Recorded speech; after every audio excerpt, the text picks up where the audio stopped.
Welcome to the deep dive. Today we're plunging into something that feels incredibly current, but actually has surprisingly deep roots.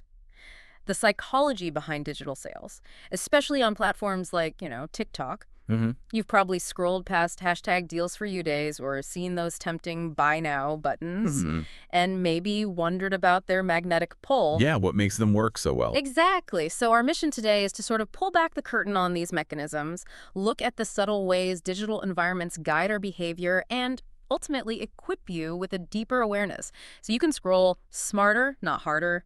Let's dive in. It's really fascinating stuff because while events like TikTok's hashtag deals for you days feel so cutting edge, the psychological techniques behind them, they're actually decades old. Decades, Oh, yeah. yeah. If you trace these tactics back, you find their origins way back in the 1980s with TV shopping networks. They absolutely pioneered using things like countdown timers, limited time bonuses, urgent on-screen calls to action. That's such a great parallel. I remember those. And thinking about it, even Black Friday, right? The whole spectacle, the doorbuster deals, the long lines, people camping out. Right. It wasn't just about saving money, was it? It really built psychological scarcity into its very fabric. Exactly. And what this all means is that these digital platforms, they didn't invent these core mechanisms.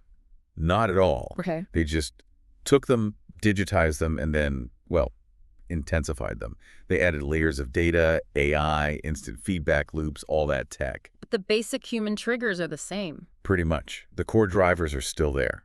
That sense of urgency, the fear of missing out, FOMO, and of course the powerful pull of group behavior. Okay, so these old tactics are now like supercharged in digital form. Let's really drill down into some of the specific psychological tools platforms like TikTok are using right now. First up, the big one. Temporal scarcity and the fear of missing out, FOMO. Right. Digital sales, like those on TikTok, they really live and breathe these time-limited campaigns. They absolutely do. This creates what psychologists call the scarcity heuristic. It's a kind of mental shortcut where limited availability automatically makes something seem more valuable, more desirable. Because if it's running out, it must be good. Kind of, yeah. Our brains make that leap. And this ties directly into FOMO, that fear of missing out everyone talks about. Like one source put it, a limited time offer amplifies the buyer's sense of urgency and exploits the human fear of missing out. So those countdowns, the ending soon banners, They're not just information, they're actively exploiting our brain's loss aversion instinct. We're basically wired to feel the pain of missing out on something, even just a potential deal, more strongly than we feel the joy of actually getting it. wow. So it pushes us towards emotional decisions, not rational ones. Exactly. It bypasses the careful thinking part of the brain a little bit. And it's not just about how little time you have, it's also about what everyone else is doing. Which I guess brings us to social proof and herd behavior. You see influencers promoting deals or those metrics like 1,200 sold now popping up. That's classic social proof, isn't it? Absolutely textbook. What's so effective there is when you see influencers or just lots of other people engaging with a sale, it creates this sense of validation. It feels safer. Like if they're buying it, it must be okay. Precisely. It encourages you to follow suit. And TikTok's algorithms, they're masters at this. They surface popular behaviors, making you feel safer, almost compelled to join the crowd. So it's herd behavior. Directly related, yeah. Yeah. And what's called informational social influence, is one analysis pointed out. Metrics like 1,200 sold today trigger herd behavior, making people feel safer about buying. It taps into our innate desire to conform, to trust the wisdom of the crowd, even if the crowd is just numbers on a screen. Okay, so we've got time pressure, FOMO, and we've got seeing what everyone else is doing, the social proof. But there's another layer, isn't there? The way these apps themselves feel almost like a game. We're talking about gamified interfaces and the slot machine effect. How does TikTok Shop manage to mimic game environments so effectively? It's actually quite brilliant from a design perspective. Think about those spin-to-win things or earning points, reward loops popping up. Even the countdown timers we talked about function like game mechanics. Right, it feels interactive, engaging. Exactly. Yeah. But it's not just about making things fun. It's deeply rooted in psychological principles like operant conditioning. That's all about reinforcing reward-driven behavior. Okay. And the most addictive type is what psychologists call variable ratio reinforcement. It's precisely how a slot machine works. You don't know when the reward is coming. Just that it might come. Right. That unpredictability, that tantalizing maybe this time, that intensely amplifies your engagement. Yeah. So when we talk about platforms delivering dopamine hits using the same psychological principles as slot machines. That's what's happening. A dopamine hit, like a little reward chemical in your brain. Exactly. They're capitalizing on that rush of dopamine, Yeah. the brain's feel-good chemical to keep you scrolling, clicking, seeking the next piece of content, the next deal. And when real money gets involved, that effect is intensified significantly. Okay, wow. Now let's picture this. You're hit with this constant stream of fast-changing videos, endless choices, tempting offers, one after another, flashing visuals, options, time pressure. It sounds overwhelming. It absolutely can be. And this leads to something called cognitive overload and decision fatigue, right? Precisely. When your mental bandwidth gets pushed to its limit, it actually impairs your critical thinking. You just can't process it all effectively. So you make worse decisions. You become much more prone to making impulsive decisions rather than well-thought-out, reflective ones. One analysis noted something like, rapid, contextless content flow undermines goal retention and weakens rational processing. You lose track of what you even came there for. That makes sense. And it ties into concepts like cognitive load theory. Your brain's processing capacity is just overwhelmed, and also ego depletion.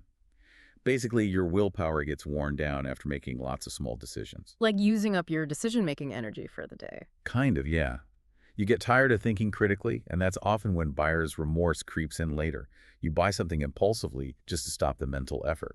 Okay, this really brings up a critical question, and it's maybe not always comfortable to talk about, but the ethics of it all, the ethical dimensions of this kind of persuasive digital design. It feels like we're being nudged, maybe even pushed pretty heavily. We are. I mean, if you connect this to the bigger picture, it's clear these tactics involve really powerful emotional influence that can, frankly, override truly informed decision-making. There's this subtle normalization of compulsive buying behaviors. It encourages overconsumption, often kind of disguised as entertainment. And there often isn't much transparency about how these techniques are actually working on us, is there? Far too often, no. There's minimal transparency. Some researchers actually call these things dark patterns. Dark patterns. Yes, subtle interface designs that are specifically crafted to manipulate users into doing things they might not actually intend to do, like signing up for something or buying something extra. And what's concerning is, even if you kind of recognize these manipulative designs are happening, Right, even if you're aware. it's still hard to resist, especially in these super fast-paced interfaces like TikTok. It really is. As one source warned, flash sales package, psychological pressure is entertainment. That's why they work and why they're dangerous. The fun, flashy surface can hide these really intentional nudges that definitely prioritize the platform's gain over, say, consumer awareness or well-being. Yeah, and that statistic is pretty stark. 84% of social media users admit to making at least one impulse purchase, often driven by a feeling rather than logic. That's nearly everyone. It's a huge number. So, okay, what does all this mean for you, the listener? It sounds a bit bleak, maybe. But while platforms are incredibly optimized for engagement, you can develop sort of mental and digital counterweights to protect your own autonomy. Okay, so how do we do that? Well, resisting manipulation really starts with awareness, which is what we're talking about now. But it's also about taking action. For instance, we can push for more ethical UX design. What does that look like? Things like emphasizing transparency, requiring clear consent, maybe even deliberately adding a bit of friction in high-stakes moments. Think about that "are you sure" prompt before you finalize a big purchase. Yeah, that little pause. That pause gives your rational brain a chance to catch up. We can ask for more of that from platforms. And what about on a personal level? What strategies can people actually use day to day? Well, instead of just vaguely saying "be aware," you could try implementing something concrete, like a delayed decision timer. How does that work? Just tell yourself, okay, for anything non-essential over, say, $20, I have to wait 24 hours before I actually buy it. Put it in the cart, but wait. Let the impulse cool off. Exactly. Or, proactively use budgeting apps that actually alert you when you're getting close to your spending limits for the month. Make the consequences more visible. That makes sense. What about like mentally reframing things? That's another good one. Cognitive reframing. When you see that limited time offer flashing, instead of seeing a great deal you might miss, Yeah. try to consciously reframe it in your mind as, okay, this is a psychological trigger. It's designed to make me feel urgent and buy impulsively. Just naming it can reduce its power. So building these little digital friction points or mental ones into your routine. Yeah, these small steps can actually drastically reduce impulse buying over time. It's about regaining a bit of control. So, just to recap, we've unpacked how these digital sales platforms leverage really old psychological triggers: FOMO, social conformity, gamified interfaces that kind of mimic slot machines. Right, and how that constant stimulation can lead to cognitive overload and maybe not so great decisions. We've also touched on the ethical side, the emotional influence, the normalization of overconsumption, and crucially, some ways you can start to reclaim control. hmm So here's maybe a final thought for you to consider as we wrap up. As technologies like AI and data analysis get even more sophisticated, Which they are, rapidly. yeah, allowing platforms to understand our individual psychological triggers with, frankly, unparalleled precision. Mm. How might these techniques evolve? What new, maybe even more personalized forms of digital persuasion might emerge in the near future? That's a slightly chilling thought. It raises big questions. What responsibility do the platforms themselves have in this evolving landscape? And what responsibility do we have as consumers in demanding and helping to shape a more ethically transparent, maybe more empowering digital marketplace? Definitely something to think about long after you stop scrolling today.